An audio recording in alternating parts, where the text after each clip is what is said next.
Do you not know that you are God's temple and that God's Spirit dwells in you? If anyone destroys God's temple, God will destroy that person. For God's temple is holy, and you are that temple. Do not deceive yourselves. If you think that you are wise in this age, you should become fools, so that you may become wise. For the wisdom of this world is the foolishness with God.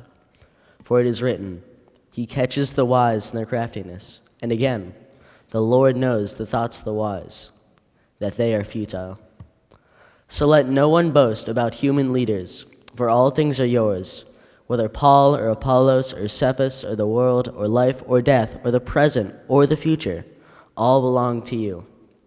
And you belong to Christ, and Christ belongs to God. The word of the Lord. Thanks be to God. Thanks, Owen, for reading that. One of the most wonderful sounds that we hear in our parsonage is when our kids, Matthew and Elizabeth, have their friends over, and the sound is usually, depending on the friend group, ping pong downstairs with lots of laughter and lots of music.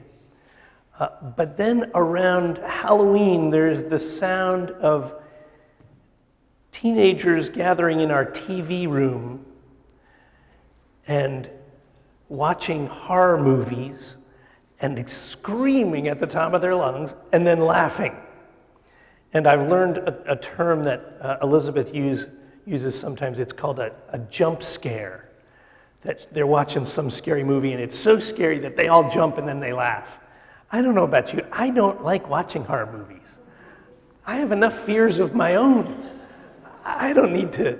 But they go into this knowing that they're going to be scared and knowing that they're going to end up screaming at some scene. It's different when you go in to watch a movie and you know you're going to be scared. It's when it's not watching the movie, or it's when in real life something happens and it scares us. I read recently that let me make sure I got this organization right. The American Psychiatric Association has done a study last year on the amount of anxiety in our world in the US, year over year. Last year, they discovered that there was 40% more people who identified as being anxious than the year before. And I have heard from therapist friends of mine that so many people are seeking therapy these days because there's this overlaying cloud of anxiety that is in our society, that is in our communities. And people are having a hard time processing what that anxiety is bringing up. It affects our relationships, it affects our families, it affects our churches, it affects our body politic, it affects everything. And sometimes it's helpful to just know, oh, this is out there, this is the air we're breathing, and we need to be cognizant of that so that we are not manipulated by the fears and anxiety that is out there. Because when it does its work and we don't know what's happening, it doesn't bring out the best in us. And it makes us a little bit more tribal and a little bit more closed off from one another. And if left unchecked, we become isolated. And loneliness begins to rise because we have shut other people out. And we have shut sometimes whole groups out. Political groups that are not our own. Racial groups that are not our own. Economic groups that are not our own. Age groups that are not our own. And our world shrinks. And we become so tribal that very few people are allowed into our space. The church in Corinth was dealing with that kind of fear and tribalism. The tribe names: Peter's tribe, Apollos' tribe, Paul's tribe. And they would agree with one another and talk in their silos because they agreed with one another, but they would stop engaging with people outside of their silos. And Paul says to them, don't you know you are God's temple? God's Spirit is within you. Oh, I'm sensing led to do something. Just indulge me. Would you just face the other side of the congregation? People on this side, look at this side. Look across the aisle. And you can smile at each other if you see someone you know. You can even wave to each other. Oh, this is good. Would you just look at somebody and say, you are God's temple? Would you say, the Spirit of God is within you? Now look at somebody else and say, the Spirit of God is within you. Yes. Yes. That may contribute to getting us out of our silos and recognizing that the Spirit of God dwells in each person. Walter Brueggemann, one of the great scholars of the Hebrew Scriptures, said, look at the flow of the Hebrew Scriptures, how it moves us from our chosenness. That's where we start. That's a good place to start. The people of Israel knew they were chosen, they were called by God, they were special. And that allowed them to grow up. It allowed them to mature to a certain level, knowing that they were beloved of God. But then God sent the prophets. And the prophets said to the chosen people, yes, you're the chosen. Yes, you're the beloved. Yes, you are special. But so are they. So are the people who are outside of the fold. So are the people who are often neglected. The widows, the orphans, the people who are not at the top rung of the ladder.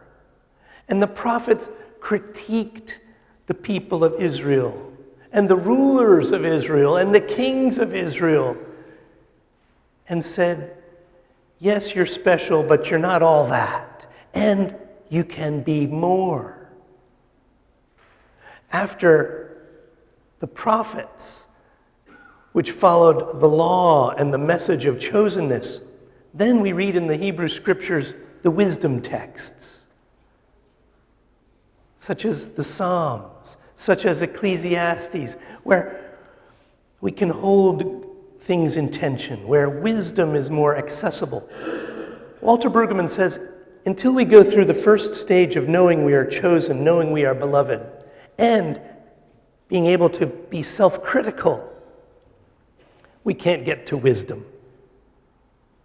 I sense God is longing for people of all faith traditions to embrace the wisdom that is in each of our faith traditions, but we can't get there until we allow ourselves to be critiqued, until we allow ourselves to realize, yes, we are special and we still have work to do. When we can hold those things in tension, then we're open to wisdom. So how do we get there? Walter Brueggemann was asked recently, last year, what is the most important thing for Christians to embrace for such a time as this? And he said, Christians need to somehow figure out how to be non-anxious in the midst of great anxiety. How can we be a non-anxious presence in the midst of great anxiety? One of the ways that we Christians and perhaps people of other faith traditions know as well is that through prayer, sometimes the Spirit of God who is within us can move us to a place where we are not as anxious. And when we are not anxious, God can flow through us, and we can be more able to be vessels of reconciliation, vessels of peace, vessels of justice, vessels of compassion in a hurting and anxious world.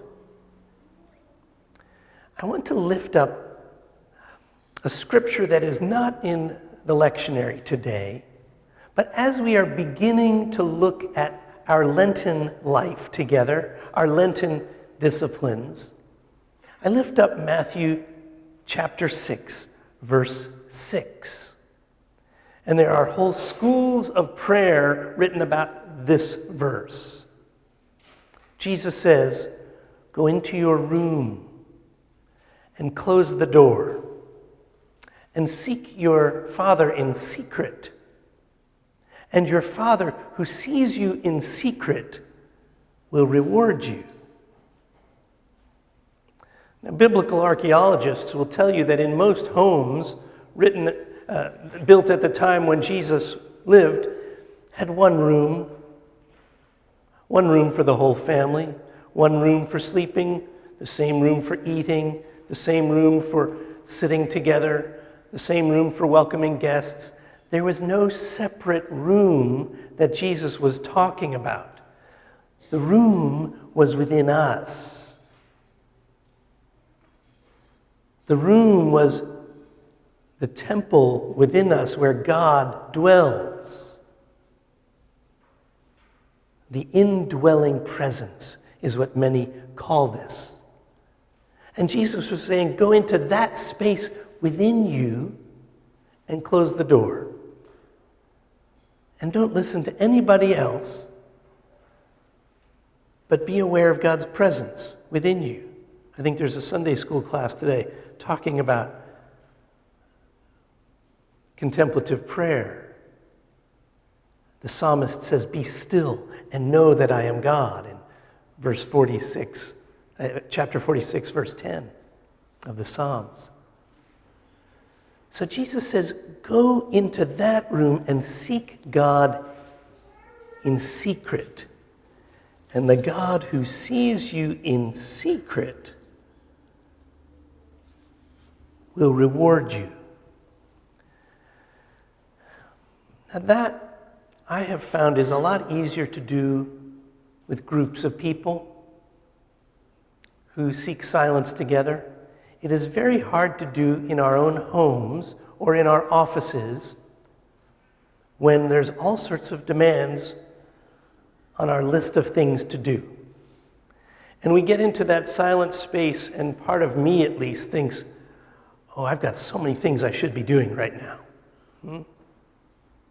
So I have sought the help of an app, a contemplative prayer app. It's a free app. It's from Contemplative Outreach, if you want to look it up. And I set a timer. People much smarter than I in the contemplative life say that it takes about 12 minutes for the mind to stop racing. And the most fruitful minute is the 13th minute. So when I am in a rush, I set it for 13 minutes. And I put the phone down because I know that it will chime after 13 minutes, and I don't need to keep checking the time to see, surely the time is up, isn't it? And I allow the space to just be. I allow God to do something within me that I have no idea about and will never fully understand. But what I'm learning is that it is in that time that healing happens. In the school of centering prayer, they call this the divine therapy.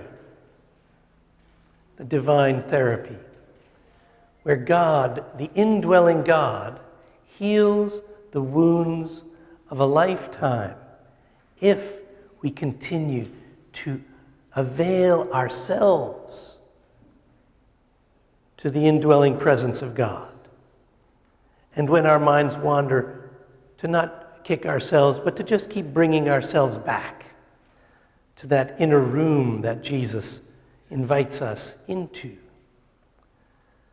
And so this Lent, which begins at our final prayer on Tuesday evening, we're having a pancake supper, a Rise fundraiser, pancake races in Rada Hall. I hope you'll all come. It's a wonderful opportunity to have a meal together, people of all ages. And then we'll have an opportunity to write on the palm branches from last year's Palm Sunday something we want to let go of, something that is a burden to us. And we'll take those outside and we'll put them in a can and we'll burn them as we stand around the fire and sing some songs of faith and let those things we want to let go of go up to God in prayer. And from those ashes, we will use those ashes the next day on Ash Wednesday. But Lent begins at that fire outside of Rada Hall when we say the final prayer on Shrove Tuesday. And I invite us to pray about how we want to recognize Lent, how we want to practice a holy Lent this year. I invite you to think about a place in your home where you can pray on a regular basis, at a regular time. The Russian Orthodox call this a pustynia, a place of prayer, where they know whenever they go and sit there, either there's a candle there, or an icon, or a cross, or a Bible, or a devotional reading. That place is dedicated to our relationship with the divine. For however many minutes you wish, let's find a place in our homes that might be that sacred room where we spend time with God. And through the season of Lent, we pray that God might just mold us and shape us and transform us to be less anxious about the world we see, so that we can engage that anxious world from a place of compassion, a place of peace, a place of trust. May God bless each of us as we begin this holy journey through Lent. Amen.